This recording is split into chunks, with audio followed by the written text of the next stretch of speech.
আমার সবথেকে প্রিয় ফল হচ্ছে আম। ও অফিস থেকে আসার সময় প্রায়ই আম নিয়ে আসে, আর আজকে এনেছিল লিচু। এবছরে এত ভালো লিচু খাচ্ছি আমরা, তো আমি আমগুলোকে সব ঝুড়ির মধ্যে করে রেখে দিচ্ছি। যেগুলো আজকালকের মধ্যে খাওয়া যাবে সেগুলো আমি রেখে দেবো, আর দু একটা ফ্রিজে তুলেও রাখবো।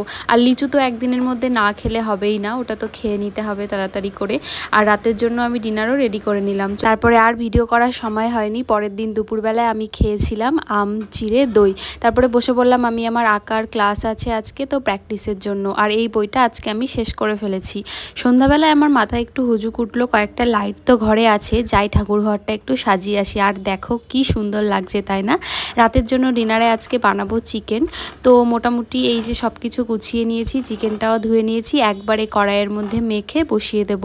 তো পেঁয়াজ কুচি, তারপরে টমেটো, আলু, আদা রসুন বাটা, তার সাথে যে সমস্ত গুঁড়ো মশলা আছে যেমন জিরে গুঁড়ো, ধনে গুঁড়ো, শুকনো লঙ্কা, তারপরে কাশ্মীরি লঙ্কা, সমস্তটা দিয়ে দুটো কাঁচা লঙ্কা চিড়ে দিয়েছিলাম। হলুদ আর লবণ না দিলে তো হবেই না, তো হলুদ লবণ দিয়ে দিলাম। তারপরে একটুখানি তেল দিয়েছি, দিয়ে ভালো করে মেখে আমি একবারে গ্যাসে চড়িয়ে দেবো ঢাকা দিয়ে। তারপর একদম গ্যাসটাকে আস্তে করে দিলাম, আর একটু নাড়াচাড়া করে আমি ঢেকে দিলাম। প্রায় 30 মিনিট মতো এটা সিদ্ধ হতে থাকবে। আর লাস্টের দিকে এই পেঁয়াজ কুচি আর ক্যাপসিকাম কুচিটা দিয়ে দেবো, যেটা আমি কিউব কিউব করে কেটে রেখেছি।